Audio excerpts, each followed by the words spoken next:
Hello student, last video में हमने देखा था कूलाम के नियम का सदिश निरूपण।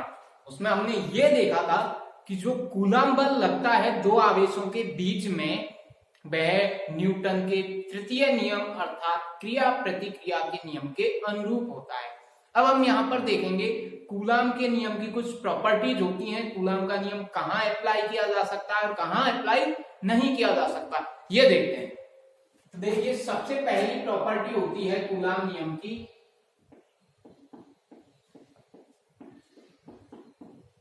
कूलाम नियम के गुणधर्म।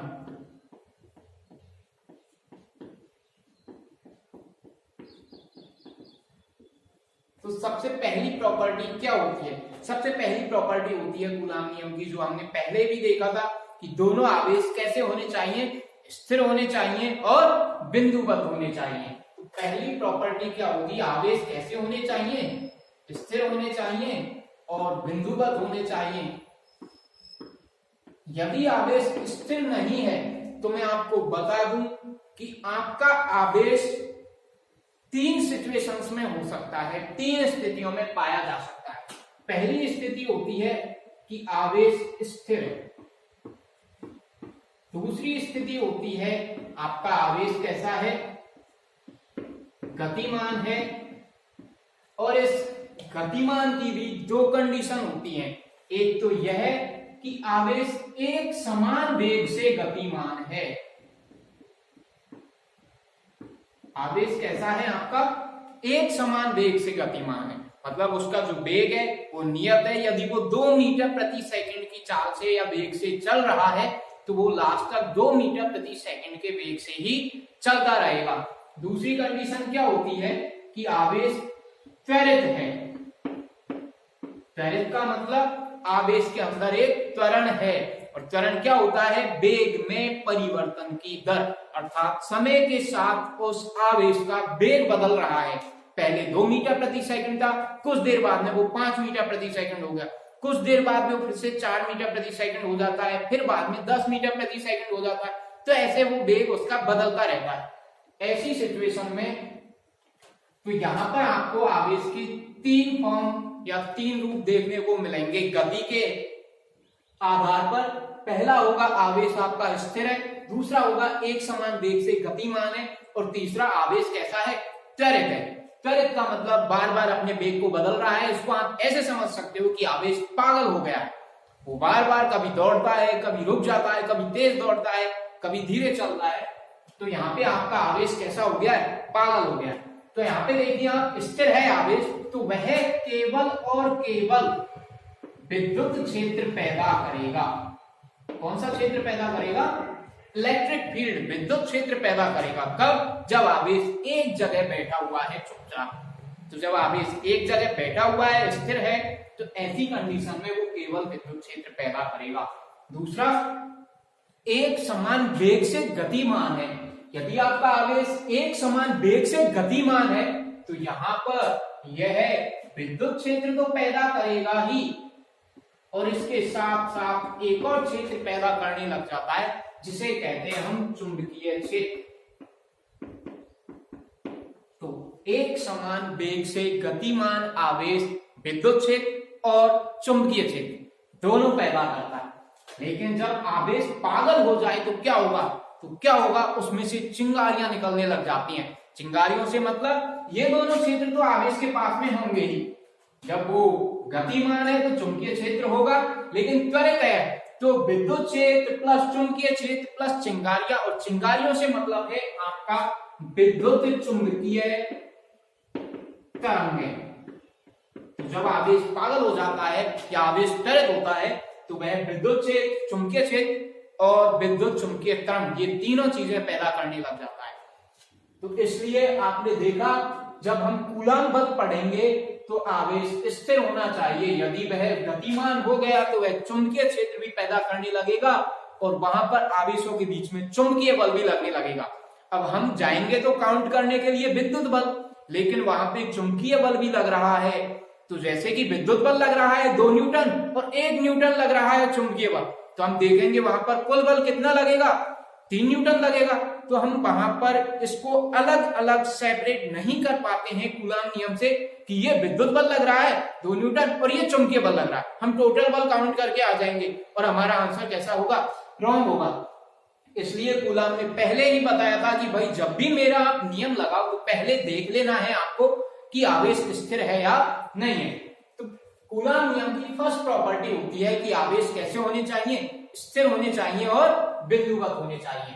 दूसरी प्रॉपर्टी होती है कि जो दोनों आवेश हम ले रहे हैं Q1 और Q2, ये बहुत ज्यादा पास में नहीं आ जाने चाहिए।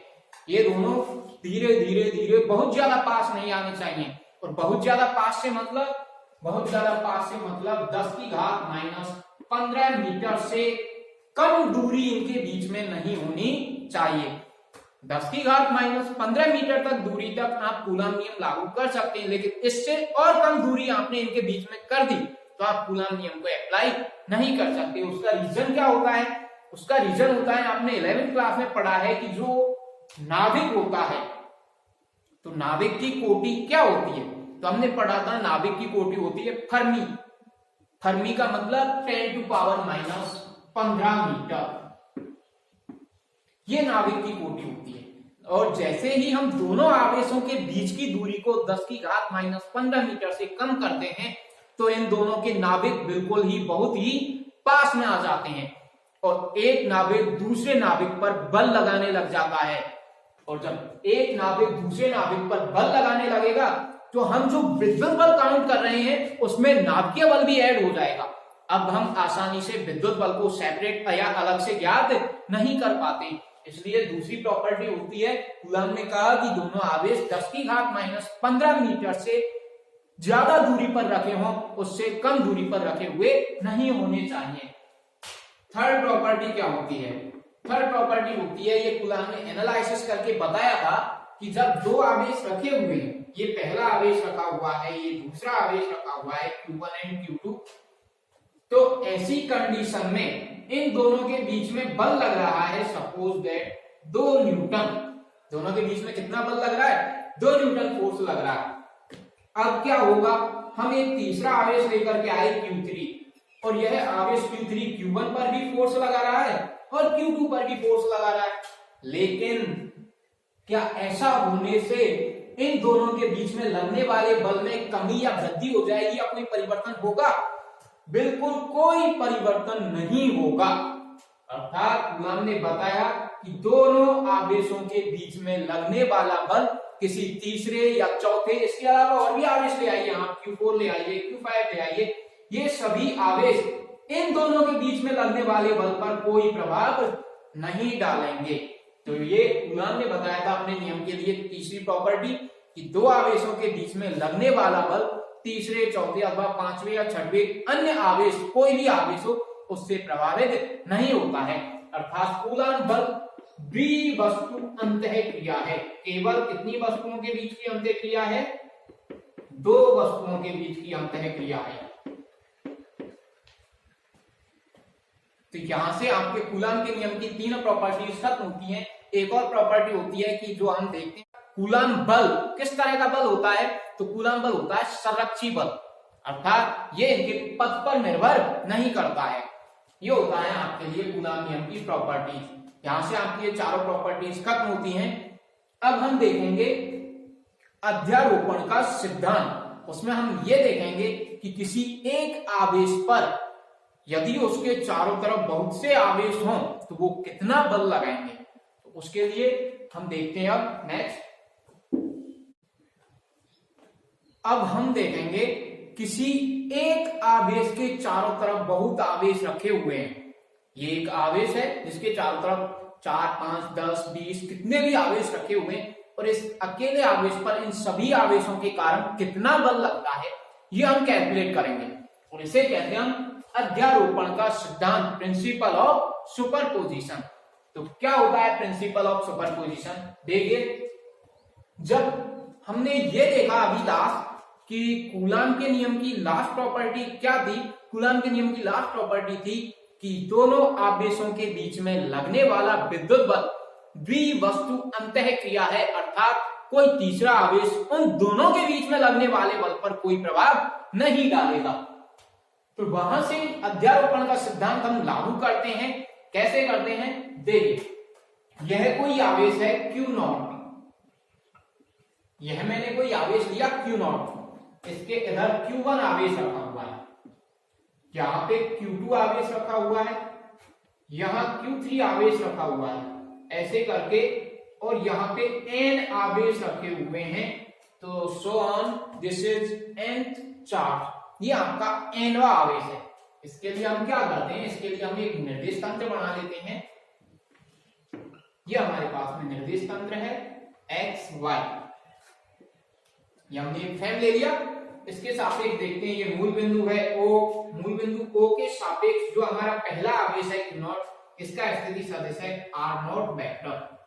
ऐसे ही Q1 का R1 वेक्टर, Q2 का R2 वेक्टर, Q3 का R3 वेक्टर, और ऐसे करके Qn का है हमारे पास में Rn वेक्टर। ये इनके पोजीशन वेक्टर्स हैं। अब हम देखेंगे कि पहला आवेश इस Q0 पर बल लगाएगा, दूसरा आवेश भी Q0 पर बल लगाएगा, तीसरा आवेश भी Q0 पर बल लगाएगा। ऐसे करके सभी आवेश इस Q0 आवेश पर बल लगाते हैं। तो वह बल कितना होगा वो हमें कैलकुलेट करना है। तो पहले देखते हैं हम Q1 का जो Q0 के लिए स्थिति सदिश है वो क्या होगा, वो हमने लिया, ये है R01 वेक्टर। ऐसे ही Q2 का हो गया R02 वेक्टर, Q3 का हो गया R03 वेक्टर, ऐसे करके Qn का, और Qn का हो गया R0n वेक्टर। ये इनके स्थिति सदिश हुए। इनके साथ में इनके एकांक सदिश होंगे, जिसे हम कहेंगे R01 cap, R02 cap, R03 cap, ऐसे ही R0n कैप। अब हमें Q0 पर पहले आवेश के कारण लगने वाला बल कैलकुलेट करना है कि पहला आवेश कितना बल लगा है, फिर हम दूसरे आवेश के कारण लगने वाला बल कैलकुलेट करेंगे, फिर हम तीसरे आवेश के कारण लगने वाला बल कैलकुलेट करेंगे।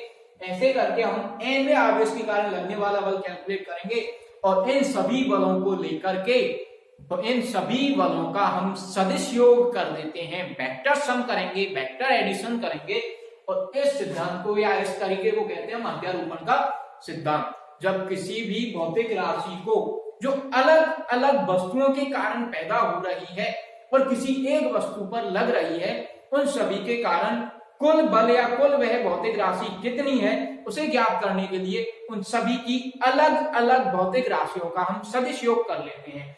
यही होता है अध्यारोपण का सिद्धांत। तो अध्यारोपण के सिद्धांत को हम यहाँ बल की फॉर्म में क्या कहेंगे, किसी एक आवेश पर विभिन्न आवेशों के कारण लगने वाले बलों का सदिश योग उस आवेश पर इन सभी आवेशों के कारण लगने वाले कुल बल के बराबर होता है, और इस सिद्धांत को कहते हैं हम अध्यारोपण का सिद्धांत।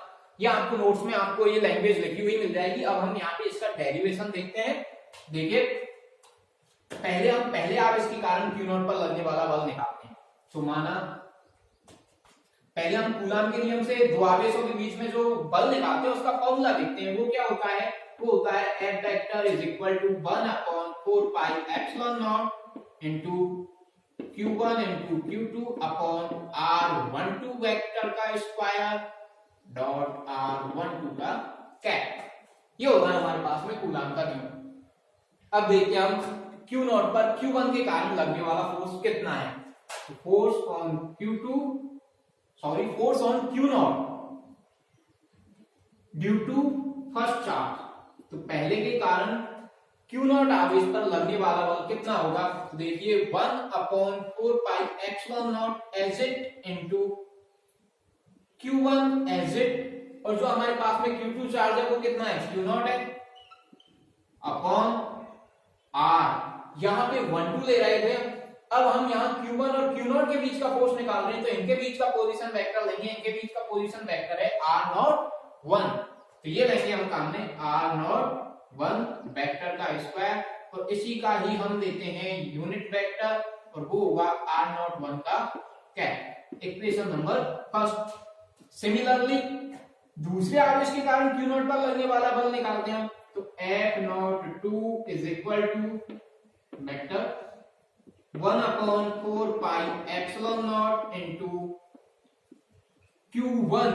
अब 1 नहीं है हमारे पास में, अब हम दूसरे चार्ज के कारण निकाल रहे हैं, तो Q1 की जगह क्या आ जाएगा, Q2 डॉट किस पर निकाल रहे हैं, Q0 पर, तो Q0 एज इट अपॉन, अब हम स्थिति सदिश लेंगे Q0 का दूसरे आवेश के सापेक्ष, तो वो क्या है, वो है R02 vector, R02 vector dot, अच्छा इसका स्क्वायर और R02 का कैप, इक्वेशन नंबर 2। ऐसे ही तीसरे आवेश के कारण निकालेंगे, तो F03 vector is equal to 1/4πε0 into Q3 dot Q0 upon R03 vector का स्क्वायर डॉट R03 का कैप, इक्वेशन नंबर 3। ऐसे चलते रहेंगे similarly so on. F0n vector, अब हम nवें आवेश के कारण Q0 पर जो फोर्स लगा है वो कैलकुलेट करते हैं, तो वो कितना होगा, 1/4πε0 into Qn into Q0 upon R0 n vector का स्क्वायर डॉट R0 n का कैप, ये होगा हमारे पास में इक्वेशन नंबर 4। और हम अध्यारोपण का सिद्धांत लगाते हैं, यहाँ पे अप्लाई करते हैं, तो अध्यारोपण के सिद्धांत से क्या होगा, अध्यारोपण के सिद्धांत से इन सभी आवेशों के कारण Q0 पर लगने वाला कुल फोर्स F0 कितना होगा, वो होगा F0 पर पहले आवेश के कारण लगने वाला बल प्लस F0 पर दूसरे आवेश के कारण लगने वाला बल प्लस F0 पर तीसरे आवेश के कारण लगने वाला बल प्लस सो ऑन F0 पर nवें आवेश के कारण लगने वाला बल। इन सभी के हम मान, इन सभी की वैल्यूज हम कहां से रख दें, equation number 1, equation number 2, equation number 3 and equation number 4 से रख देते हैं। तो देखिए from equation 1, 2, 3 and 4 F0 vector is equal to, F01 vector की वैल्यू आएगी हमारे पास में 1/4πε0 into Q1 into Q0 upon R10 vector का स्क्वायर डॉट R01 का cap plus 1/4πε0 into Q2 dot Q0 upon R02 vector का स्क्वायर डॉट R02 का cap plus 1/4πε0 into Q3 dot Q0 upon R03 vector का square dot R03 का cap plus so on 1/4πε0 into Qn into Q0 upon R0n vector का square dot R0n का cap. जो common है वो हम बाहर निकाल के लिख लेते हैं, F0 vector is equal to 1/4πε0 and Q0, ये सभी में कॉमन है। अब अंदर क्या बचेगा, यहां से 1/4πε0 गया और Q0 गया, यहां बचता है Q1 अपॉन R01 वेक्टर का स्क्वायर डॉट R01 का कैप प्लस यहां से भी ये गया 1/4πε0 और Q0, तो यहां बचेगा Q2 अपॉन R02 वेक्टर का स्क्वायर डॉट R02 का cap plus Q3 upon R03 vector का स्क्वायर डॉट R03 का cap plus so on. Finally बचेगा हमारे पास में Qn अपॉन R0n वेक्टर का स्क्वायर डॉट R0n का कैप, और इसको हम समीशन लगा के लिखते हैं, तो समीशन कैसे लगाएंगे हम, F0 vector is equal to 1/4πε0 into Q0 summation I is equal to 1 to n। कैसे लगाते हैं हम समीशन, देखिए यहाँ पे Q1 है, यहाँ Q2 है, यहाँ Q3 है, फाइनली क्या है Qn है, तो 1 से स्टार्ट होके 1n 2n 3n लास्ट में क्या आ रहा है हमारे पास में n, कहा Q की टर्म में नीचे की तरफ ये आ रहा 1 2 3, तो ये चेंज हो रहा है, तो Q और Q की टर्म में ये चेंज हो रहा है, इसको डिनोट कर देता हूं मैं I से, और आई की जगह हम क्या रखेंगे, आई की जगह हम रखेंगे 1 2 3 ऐसे सो ऑन एन तक वैल्यूज पुट करेंगे। तो क्यू जब फर्स्ट टाइम हम 1 रखेंगे तो क्यू आई की जगह क्या आ जाएगा 1 आ जाएगा, तो ये Q1 हो जाएगा। ऐसे ही फिर हम 1 के बाद में 2 रखेंगे तो Q2 आ जाएगा। ये टर्म्स ऐसे आती हुई चली जाती हैं। अब हम नीचे देखते हैं नीचे क्या चेंज हो रहा है, तो R चेंज नहीं हो रहा है, R एज इट। नॉट भी चेंज नहीं हो रहा है, तो नॉट एज इट। लेकिन फिर ये 1 2 3 ये चेंज हो रहा है, और इस 1 नॉट 1 2 3 4 सो ऑन एन की जगह हम क्या पुट कर रहे हैं, इन सब की जगह हम आई पुट कर रहे हैं। तो यहां रख देंगे हम आई। और similarly R not 1 R not 2, तो आर नॉट चेंज नहीं हो रहा है, लेकिन 1 2 3 ये बाद वाला चेंज हो रहा है, तो इसकी जगह हम क्या पुट कर देंगे आई। और इसका कौन सा ले रहे हैं हम, एकम सदिश ले रहे हैं, तो कैप लगा के लिख देते हैं। ये हो गया हमारे पास में किसी एक आवेश पर बहुत से आवेशों के कारण लगने वाले बल का फॉर्मूला। एकदम इजी है, कुछ नहीं किया हमने, न्यूटन का कूलाम का नियम लागू किया, हर एक आवेश के बीच में कूलाम के नियम से हमने अलग अलग बल निकाला, सबको ऐड किया, जो कॉमन आया वो कॉमन लिया, और फिर समीशन लगा के लिख दिया। समीशन लगाना भी इजी है, जो चीजें चेंज हो रही हैं उनको हम यहाँ पे एज्यूम कर लेते हैं किसी एक सिंबल से। यहाँ पे मैंने उस सिंबल को क्या नाम दिया है, आई, तो मैंने यहाँ पे इसको मान लिया आई से, और आई स्टार्ट होगा कौन से 1 से लेकर के एन तक। तो हमने देखा कौन सी चीज है जो यहाँ पे चेंज हो रही है, तो क्यू के टर्म में जो ये लिखी हुई है डिजिट, ये बार बार चेंज हो रही है, पहले 1 है फिर 2 है फिर 3 है एसो ऑन, लास्ट में आपके एन है, तो क्यू के पैर में हमने लगाया आई। ऐसे ही नीचे आर नॉट ये चेंज नहीं हो रहा, तो आर नॉट ऐसे, और 1 2 3 ये चेंज हो रहा है, तो 1 2 3 इसकी जगह में हमने क्या काम में ले लिया, आई काम में ले लिया। ऐसे ही यहाँ पे जो कैट वाला है हमारे पास में यूनिट वेक्टर, इसके लिए हमने लिया आर नॉट आई, क्योंकि आई चेंज हो रहा है 1 2 3, दैट्स ऑल। तो यहां से आपका ये कूलाम नियम कंप्लीट खत्म हो जाता है। अब हम नेक्स्ट पढ़ेंगे विद्युत क्षेत्र, जो मोस्ट इंपॉर्टेंट टॉपिक है। यदि आपको इसमें कोई प्रॉब्लम है तो आप नीचे कमेंट बॉक्स में कमेंट करके बता सकते हैं। आपकी प्रॉब्लम जहां तक हो सकेगी हम आपके लिए उसकी या तो नेक्स्ट वीडियो बनाएंगे, या फिर आपको वहीं पर ही उसका कोई ना कोई सॉल्यूशन दिया जाएगा, आपकी प्रॉब्लम से आपको सेटिस्फाई किया जाएगा। तो वीडियो को अच्छे से देखना है, समझना है, कुछ चीजें जो समझ में ना आए वो आप हमें बता सकते हैं। Thank you student.